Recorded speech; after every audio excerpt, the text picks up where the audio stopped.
लोकतंत्र दुनिया में जनता द्वारा चुनी हुई सरकार के राज को कहा गया है, लेकिन इसका एक दूसरा पहलू यह भी है कि अगर बहुमत मुसलमानों का हुआ तो कानून भी शरीयत का होगा। नलवा खली गांव में हिंदुओं के 200 घर जला दिए गए। खबर को इस तरह दबा दिया गया कि प्रेस तक को कानो कान खबर नहीं हुई। सरकार ने कोई एक्शन नहीं लिया। यहाँ तो गवर्नर को असेंबली में घुसने नहीं दिया गया, सीबीआई को अरेस्ट कर लिया जाता है। हेलो फ्रेंड्स, मैं हूँ प्रमोद सिंह और आपको बताने वाला हूँ कि मैं आज बहुत दिनों बाद एक फ़िल्म की रिव्यू करने जा रहा हूँ। उसके बारे में आपको बहुत सारी जानकारी देने जा रहा हूँ। एक मूवी रिलीज हुई है 30 अगस्त को, जिसका नाम है the diary of West Bengal, जिसमें पश्चिम बंगाल में हिंदुओं के ऊपर किस तरह से नरसंहार हुआ है, उनके ऊपर कितना अत्याचार हुआ है वो दिखाया गया है। और वहाँ की जो सरकार है, मौजूदा सरकार, बात करें सीधी बात, नो बकवास, ममता सरकार की, तो उनके द्वारा किस तरह से उनको बढ़ावा दिया गया है और किस तरह के से सब कुछ जानते हुए भी नज़रअंदाज किया गया, उन सारी चीज़ों को इस फिल्म में समावेश किया गया है। जिसके फिल्म के निर्माता हैं जितेंद्र नारायण सिंह, और उनका एक निक नेम है वसीम रिजवी। वसीम रिजवी के नाम से वो फेमस है, लेकिन उन्होंने अब उनका नाम जितेंद्र नारायण सिंह है। जिसके निर्देशक हैं, लेखक हैं सनोज मिश्रा। उनके द्वारा इस मूवी की कहानी की लिखी गई है और वसीम रिजवी ने इसको बनाया है, बाकायदे लोगों को दिखाया है। फिल्म रिलीज होने से पहले तमाम अटकलें लगाई गई, फिल्म को रिलीज होने से पहले तमाम मुसीबतें खड़ी की गई, लेकिन वसीम रिजवी यानी कि जितेंद्र नारायण सिंह डटे रहे। उन्होंने इस फिल्म को आखिरकार 30 अगस्त को भारत देश के तमाम उन सिनेमा घरों में रिलीज कर दिया है और लोगों तक एक मैसेज देने का काम कर रहे हैं, एक अवेयरनेस देने का काम कर रहे हैं कि किस तरीके से बंगाल में, पश्चिम बंगाल में घटनाएं घट रही हैं। तो आपको इस फिल्म को इसलिए देखना चाहिए कि जब एक तानाशाह, अगर सरकार को सब कुछ मालूम है और वो उस पर कोई काम नहीं कर रही, कोई रवैया उसका उन लोगों के प्रति ढंग से नहीं आ रहा है, जो जुर्म कर रहे हैं उनको बढ़ावा दे रहे हैं, तो वो तानाशाह कहलाता है। तो उस तानाशाह की तानाशाही को वसीम रिजवी ने बाकायदा इस फिल्म में दिखाया है। तो आपको इस फिल्म को इसलिए देखना चाहिए। और जो लोग हिंदू हैं, जिनको जन जागृत करना, हालांकि इसमें हिंदू मुस्लिम ऐसा कुछ नहीं है, उन्होंने कोई एजेंडा ऐसा नहीं करा कि सिर्फ हिंदुत्व को लेके है या मुस्लिमों को नीचा दिखाने के लिए किया, ऐसा कुछ नहीं है। जो वहाँ पे घटित हो रही है उस चीज़ को दिखाया गया है, वो फैक्ट को सनोज मिश्रा द्वारा लिखा गया है बाकायदा। और तमाम कलाकार जो इसमें हैं उन्होंने एक अच्छा अभिनय करने का काम किया है। तो ये सराहनीय है कि किसी भी इस तरह की घटना को लोगों तक लाना ये बड़ा ही अपने आप में दमखम रखने वाली बात है, जिसको निर्माता वसीम रिजवी लेके आए हैं और लेखक सनोज मिश्रा ने अपना काम किया है। तो ये बात मैं नहीं कह रहा हूँ, आप तमाम ओपिनियन है जो कि आप गूगल पे सर्च कर सकते हो, तमाम वीडियो है जो देखने वाले लोग हैं वो कह रहे हैं। तो हम आपको बता दें कि आप भी इस फिल्म को देखिए और आप किस तरह से आपका कमेंट है, आप कमेंट करके हमें बताइए कि जो ये मैसेज दिया जा रहा है अवेयरनेस के रूप में, लोगों को जागरूक करने की जो कोशिश की जा रही है, सरकार या जो भी वहाँ पे तानाशाह लोग हैं जो इस हादसे को अंजाम दे रहे हैं, उनको पे लगाम नहीं लगाया जा रहा है। तो आपको किस तरह से खड़ा होना है या एकजुट होना है या आपको जानना है।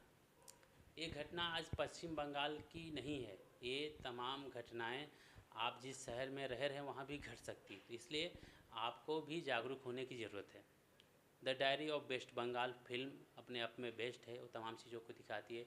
30 अगस्त को प्रीमियर के दौरान हम भी मौजूद थे, वहाँ पे तमाम मीडिया के लोग थे, हमने भी मूवी को देखा है और उस पर जो मेरी प्रतिक्रिया है वो साफ़ है कि कोई भी देश हो या कोई भी राज्य हो, और ख़ासकर पश्चिम बंगाल की हम बात कर रहे हैं, तो वहाँ पे ऐसा नहीं होना चाहिए।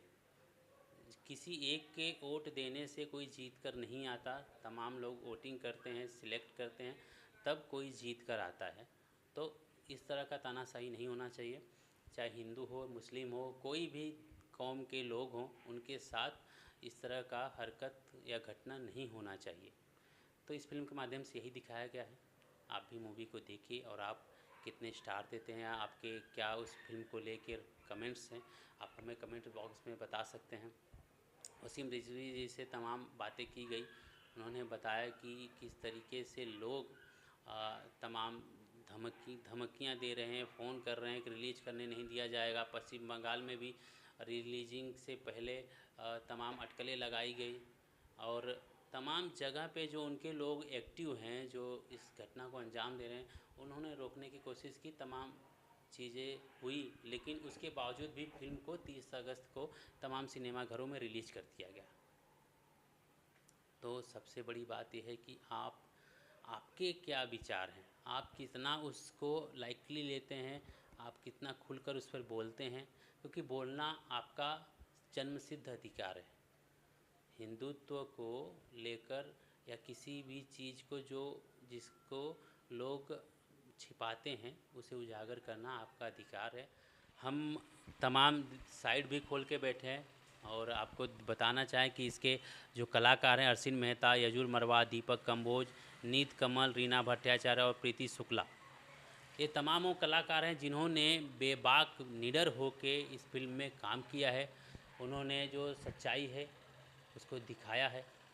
अब फिल्म तो बना दी गई है, अब आप किस तरह से उस चीज़ को लेते हैं, देखते हैं और आपकी क्या राय होती है, वो भी बहुत ज़रूरी है। तो हमने मूवी को देखी, हमें बड़ा ही अच्छा लगा। अच्छा इस बात से लगा कि कोई भी घटना हो रही है, जो अत्याचार हो रहा है, उस पर अगर कोई खुलकर बोलता है तो हमें उसका सपोर्ट करना है। हाँ, पक्ष और विपक्ष दोनों को जानना है कि क्या सही है क्या गलत है, उसको भी जानना ज़रूरी होता है। तो आप भी जानिए और अपने हिसाब से आप इस पर कमेंट कीजिए। The diary of West Bengal जो मूवी रिलीज़ हुई है, आप लोगों के बीच आ चुकी है, तो आप उसे आपके नज़दीकी सिनेमा घर में देख सकते हैं। और कितने स्टार और किस तरह के कमेंट देना है वो आप पे लागू होता है। फिल्म के सारे कलाकार हैं, एक आपके कमेंट से उन तमाम कलाकारों को एक मोटिवेशन मिलता है, ताकि वो आने वाले किसी भी फिल्म में जब अपनी अदाकारी दिखाते हैं, कलाकारी दिखाते हैं, तो उनको भी यह लगना चाहिए कि भाई हमने काम किया, हमारे माध्यम से कोई मैसेज लोगों तक पहुंचा, तो उस पे लोगों की क्या राय है, ताकि आगे वो किसी फिल्म में काम करने से पहले उन चीज़ों पे, उन तमाम चीज़ों पे विचार कर सकें कि आखिर उस मूवी में क्या है क्या नहीं है, उन्हें काम करना है कि नहीं करना है। तो दरअसल मेरा इस रिव्यू के माध्यम से यही कहना है आप लोगों से। मैं भी आप लोगों से एक मैसेज देना चाहता हूँ कि कोई भी राज्य हो और हम जिस देश में रहते हैं उस देश के बारे में हमें सोचना है, और अगर कुछ भी घटनाएं घट रही तो उस पर एकजुट होकर आवाज़ उठाना है और आप लोगों तक पहुंचाना है।